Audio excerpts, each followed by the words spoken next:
Waktu terus berjalan tanpa terasa gelapnya malam telah tergantikan dengan sinar mentari yang nampaknya sinarnya tanpa malu-malu.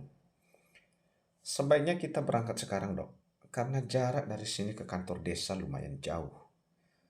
Tutur Mita dan Miranda pun mengiyakannya. Dengan menggunakan sepeda motor keduanya pun berangkat menuju kantor desa. Pemandangan desa yang masih begitu asri serta udara yang masih terbilang jauh dari polusi membuat Miranda merasa begitu terkesan dengan kampung halaman Mita. Setelah menempuh perjalanan kurang dari 1 jam, kini motor metik yang dikendarai Mita pun tiba di kantor desa. Neng Mita, kapan kembali dari ibu kota? Salah seorang pegawai kantor desa nampak bertanya pada Mita yang baru saja memasuki kantor desa. Kemarin teh, jawab Mita sebelum kemudian memandang ke arah ruangan kepala desa. Apa Pak Kades ada di ruangannya teh? Tanya Mita pada perangkat desa yang bernama Tuti. Pak Kades lagi ada tamu dari kota Neng. Kamu ingin bertemu dengan Pak Kades ya? Tutur Tuti. Iya teh, ini aku mau melaporkan pada Pak Kades jika temanku akan menetap di desa ini untuk sementara waktu. Beritahu Mita tentang niat mereka mendatangi kantor desa pagi ini. Sepertinya tamu Pak Kades akan lama berada di dalam. Jika kamu mau, Tete bisa menyampaikannya nanti pada Pak Kades. Lagian kasihan jika kalian menunggu kelamaan. Perhatian Tuti kemudian beralih pada Miranda yang kini telah duduk di bangku tunggu. Setelah berpikir sejenak, akhirnya Mita setuju dengan apa yang dikatakan Tuti. Lagi pula pagi ini ia harus menemui dokter rumah sakit tempat ibunya dirawat beberapa hari yang lalu. Baiklah teh, tutur Mita. Lalu kemudian pamit meninggalkan kantor desa. Ternyata dugaan Tuti tidak meleset. Tamu yang berada di ruangan Pak Kades baru keluar dari ruangan tersebut 1 jam setelah kepergian Mita dan Miranda. Terima kasih atas bantuan Anda Pak Kades. Semoga keberadaan pabrik di desa ini bisa membantu membuka lapangan pekerjaan untuk warga setempat. Tutur pria tampan yang baru saja keluar bersama dengan Pak Kades dari ruangannya. Sama-sama Tuan. Saya hanya melakukan tugas yang sudah seharusnya saya lakukan untuk kesejahteraan warga saya. Sahut Dari setelah berjabat tangan dengan pria tampan yang merupakan pemilik pabrik yang baru saja dibangun di kampung halaman mereka tersebut. Apa pria itu pemilik pabrik yang baru saja dibangun itu, Pak?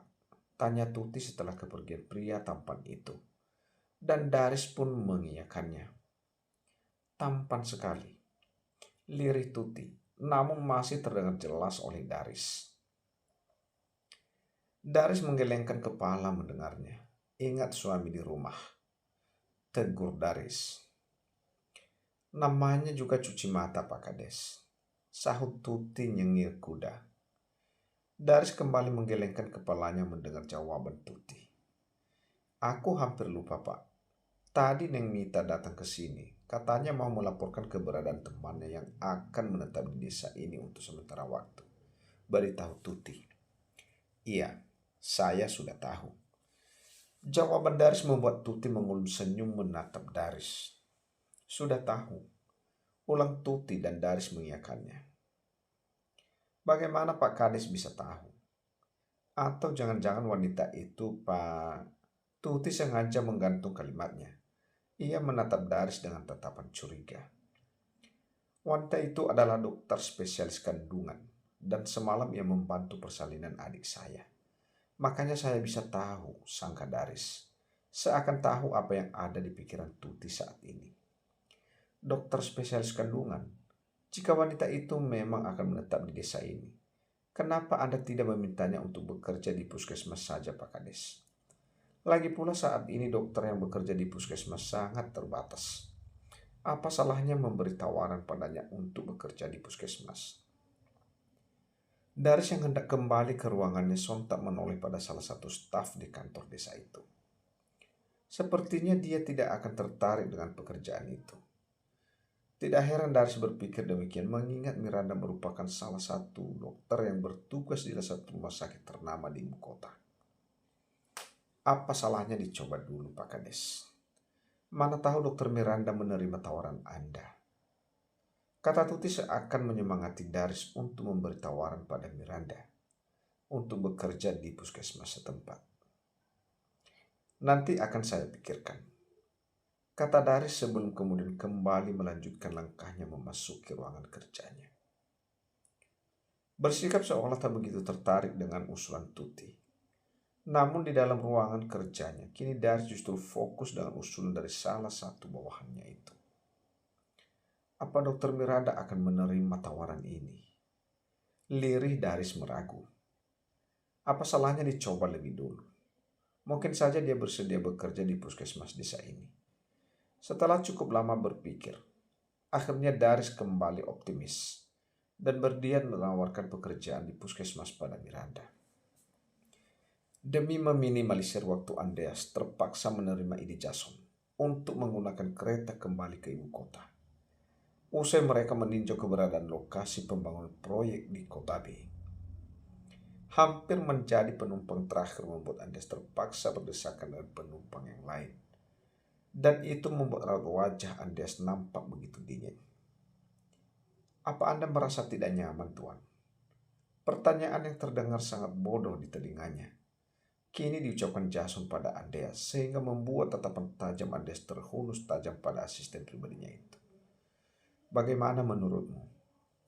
Bukannya menjawab, Andreas justru mengucapkan pertanyaan menohok pada Jason. Maaf Tuan, kata Jason. Pasti pemilik pabrik ini pengusaha kaya, tebak Miranda. Ketika motor metik yang dikendarai Mita melintas di area pembangunan pabrik yang dibangun di desa itu. Motor metik yang dikendarai Mita melaju dengan kecepatan sedang, sehingga ia dapat mendengar ucapan Miranda. Dari berita yang saya dengar sih, pemilik pabrik ini adalah pengusaha ternama, Dok. Tapi pengusaha ternama yang mana? Saya juga tidak tahu pasti, sahut Mita. Dan Miranda tampak mengangguk paham. Tapi dengan adanya pabrik ini, saya berharap bisa membuka lapangan pekerjaan bagi warga di sini. Dengan begitu ke depannya, perekonomian di desa ini semakin stabil lagi. Tutur Mita penuh harapan untuk kesejahteraan kampung halamannya ke depannya. 1 jam kemudian, kini motor metik Mita tiba di depan sebuah rumah sakit. Setibanya di rumah sakit, tempat beberapa hari yang lalu ibunya dirawat, Mita lantas menemui petugas informasi rumah sakit untuk menyampaikan tujuan kedatangannya pagi itu. Setelah menghubungi salah satu dokter yang tempoh hari bertanggung jawab atas penanganan ibunya, Mita dan Miranda lantas dipersilakan untuk memasuki ruangan dokter. Jadi Anda adalah anak dari Ibu Romlah, kata dokter setelah mendengar Mita memperkenalkan diri. Benar dokter, Mita menjawab. Dokter tersebut terlihat menghela nafas dalam sebelum kemudian mulai menjelaskan tentang kondisi Bu Romlah pada Mita. Sebenarnya 2 bulan yang lalu kami sudah menyerahkan pasien untuk menerima rujukan dari kami, untuk menerima perawatan yang lebih baik di rumah sakit pusat di ibu kota. Akan tetapi pasien selalu saja menolak dengan berbagai macam alasan. Sehingga 2 bulan setelahnya pasien kembali lagi ke rumah sakit ini dengan keluhan yang sama. Dokter itu sejenak menjedah ucapannya. Sebagai dokter yang bertugas menangani kondisi pasien, saya menyarankan agar pasien secepatnya dirujuk ke rumah sakit pusat untuk penanganan atas kanker rahim yang diderita pasien saat ini. Mengingat kanker rahim yang diderita Bu Romi hampir memasuki stadium akhir. Dek, jantung Mita seakan berhenti berdetak mendengar penjelasan dari dokter. Tawaran dari dia meninggalkan rumah sakit, Mita lebih banyak diam sampai ia tak fokus mengendarai motornya. Untungnya ada Miranda yang segera menggantikannya untuk mengendarai motor hingga tiba di rumah. Kamu harus tetap tenang. Percayalah semua akan baik-baik saja. Miranda mencoba menenangkan Mita sebelum mereka masuk ke dalam rumah. Mita mengangguk. Meskipun dalam hatinya ia tak yakin bisa bersikap tenang setelah mengetahui penyakit yang diderita ibunya. Dari ambang pintu, Mita dapat menyaksikan ibunya yang baru saja keluar dari pintu yang menghubungi antara ruang tamu dan ruang tengah. Tanpa aba-aba Mita berlari untuk memeluk ibunya. Ada apa ini? Tanya ibunya dengan raut wajah bingung melihat Mita yang tiba-tiba saja memeluknya sambil menangis. Kenapa ibu tidak pernah jujur dengan penyakit ibu? Ucapan Mita membuat Bu Romlah terkejut mendengarnya. Bagaimana kamu bisa tahu? Dengan air mata yang kini telah membasahi pipinya, Bu Romlah bertanya. Ibu tidak perlu tahu dari mana Mita mengetahuinya. Yang jelas Mita mengetahui kabar ini dari orang yang terpercaya. Jawaban Mita membuat Bu Romlah menaruh curiga pada keponakannya. Namun begitu, Bu Romlah tidak mempersalahkan siapapun dalam hal ini. Karena lambat laun putrinya itu pasti akan tahu dengan sendirinya. Dan sepertinya hari inilah saatnya. Mita melepas pelukannya lalu menatap wajah ibunya. Bu, sebaiknya kita segera ke Jakarta. Tutur Mita merayu. Mengingat fasilitas yang dimiliki rumah sakit di tempat tinggalnya sebelumnya begitu memadai. Tapi nak, kalaupun ibu bersedia, dari mana kita akan mendapatkan uang untuk biaya rumah sakit ibu di sana? Ibu dengan rumah sakit di Jakarta itu sangat besar. Dan biayanya juga pasti akan sangat mahal. Itulah alasan terbesar Ibu Romlah tidak pernah jujur pada Mita mengenai penyakit yang kini dideritanya. Ia tak ingin membebani putrinya itu dengan besarnya biaya rumah sakitnya. Ibu tidak perlu memikirkan hal itu. Ibu hanya perlu ikut bersama Mita ke Jakarta. Untuk biaya rumah sakit biarlah menjadi urusan Mita. Tutur Mita dengan wajah memelas. Meski dalam hatinya ia sendiri masih bingung harus mendapatkan uang dalam jumlah besar dari mana. Miranda yang sejak tadi menyaksikan percakapan keduanya ikut merasa iba dengan kondisi kesehatan Bu Romlah saat ini. Tapi jika kita berangkat ke ibu kota, lalu bagaimana dengan hak Miranda? Di saat kondisi kesehatan tidak bersahabat pada tubuhnya, Bu Romlah masih saja memikirkan orang lain sehingga membuat Miranda mau tidak mau turut bersuara. Ibu tidak perlu memikirkan Miranda. Timpal Miranda yang merasa tidak enak menjadi beban pikiran Bu Romlah. Sementara Mita, wanita itu sejenak terdiam, mengingat apa yang dikatakan ibunya benar adanya. Bagaimana dengan Miranda jika ia kembali ke ibu kota untuk membawa ibunya ke rumah sakit? Elusan lembut di punggungnya seakan menyadarkan Mita dari lamunannya. Kamu tidak perlu memikirkan aku. Aku bisa menjaga diriku dengan baik di sini. Aku janji. Tutur Miranda meyakinkan Mita. Apa Anda tidak masalah saya tinggal di desa ini sendirian, dokter? Saat ini Mita benar-benar merasa dilema. Di satu sisi ia tidak tega meninggalkan Miranda di kampung halamannya seorang diri. Namun di sisi lain ia juga tidak mungkin membiarkan ibunya harus kehilangan nyawa akibat penyakit yang dideritanya. Sampai akhirnya percakapan di antara ketiga wanita itu terhenti dengan kedatangan Daris di rumah Bu Romlah. Assalamualaikum. Daris yang kini berdiri di depan pintu rumah Bu Romlah terdengar mengucap salam. Waalaikumsalam. Bu Romlah meninggalkan Mita dan juga Miranda lalu beranjak untuk menyambut tamunya Pak Kades. Tutur Bu Romlah. Maaf jika kedatangan saya mengganggu, Bu, kata Daris. Lalu kemudian mengulurkan tangannya untuk menyelami Bu Romlah. Sama sekali tidak mengganggu, Pak Kades. Saya justru senang Pak Kades mau berkunjung ke rumah kami. Sahut Bu Romlah kemudian mempersilahkan Daris untuk duduk di ruang tamu. Melihat kebingungan di wajah Bu Romlah, Daris lantas mengungkapkan niat kedatangannya pagi ini. Begini, Bu. Niat kedatangan saya pagi ini ingin bertemu dengan Dokter Miranda, ungkap Daris. Dokter Miranda, ulang Bu Romlah. Iya, Bu. Ada yang ingin saya bicarakan dengan beliau. Setelah itu Bu Romlah pun memanggil Miranda untuk bergabung bersama mereka di ruang tamu. Begitupun dengan Mita. Begini, maksud kedatangan saya ke sini adalah ingin menawarkan pekerjaan di puskesmas pada Dokter Miranda. Jika Dokter Miranda berkenan, Daris pun mengungkapkan niat kedatangannya pagi itu pada Miranda.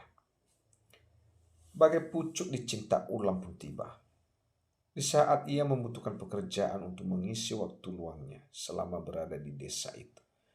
Pagi ini Daris datang untuk menawarkan pekerjaan untuknya. Dengan kesibukannya di puskesmas nanti, tentunya ia akan mengenal orang baru di sana. Dan itu pasti akan membuat Mita tidak terlalu mengkhawatirkan dirinya lagi. Saya bersedia menerima tawaran dari Anda, Pak Kades. Jawaban Miranda mampu membuat senyum di wajah Daris terbit seketika. Apa Anda yakin, dokter? Tutur Mita setelah kepergian Daris dari rumah Bu Romlah.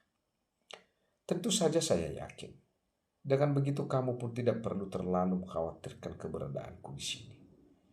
Jawab Miranda dengan seulas senyum di wajahnya. Maafkan saya, dok. Mita lalu memeluk Miranda. Ia merasa bersalah karena harus meninggalkan Miranda di kampung halamannya seorang diri. Tidak perlu minta maaf. Lagi pula ini bukan pertama kalinya aku tinggal sendirian. Bahkan dulu di Jakarta aku pernah tinggal sendiri di apartemenku. Lagi-lagi Miranda mengukir senyum di bibirnya untuk meyakinkan Mita. Malam harinya Miranda nampak membantu Mita untuk mengemas pakaiannya. Karena besok pagi mereka akan segera berangkat ke Jakarta guna pengobatan ibunya. Apapun yang terjadi, aku mohon jangan pernah mengatakan keberadaanku pada siapapun, terlebih suamiku. Mita mengangguk pasti ketika mendengar pesan dari Miranda. Saya janji, dok, tidak akan mengatakan keberadaan Anda pada siapapun, kata Mita dengan penuh keyakinan. Terima kasih. Kini keduanya saling berpelukan seolah ingin saling menguatkan satu sama lain. Ingat, segera beri kabar padaku jika sudah tiba di Jakarta nanti. Lanjut pesan Miranda, dan Mita kembali mengangguk setelah pelukan mereka tererai. Dengan berat hati Miranda terpaksa tidak ingin mengantarkan Mita dan Bu Romlah ke stasiun sebab pagi ini merupakan hari pertama ia bekerja di puskesmas. Assalamualaikum dan selamat pagi. Kenalkan ini Dr. Miranda Putri. Beliau adalah dokter SPOG dan mulai hari ini beliau akan bergabung bersama kalian di puskesmas ini. Saya harap kalian bisa bekerja sama dengan baik dan juga mengutamakan profesionalitas kerja masing-masing, kata Daris ketika memperkenalkan Miranda pada dokter dan juga perawat di puskesmas. Baik, Pak Kades. Beberapa nakes yang bekerja di puskesmas lantas kompak menjawab. Apa saya boleh bertanya sesuatu pada dokter Miranda? Salah seorang dari mantri puskesmas yang terkenal dengan sifatnya yang selengean. Silakan. Kini Miranda yang bersuara. Apakah dokter Miranda sudah memiliki kekasih? Celetukan dari menteri bernama Arlan tersebut mampu mengundang senyum dari para nakes lainnya. Anda ini ada saja Pak Arlan.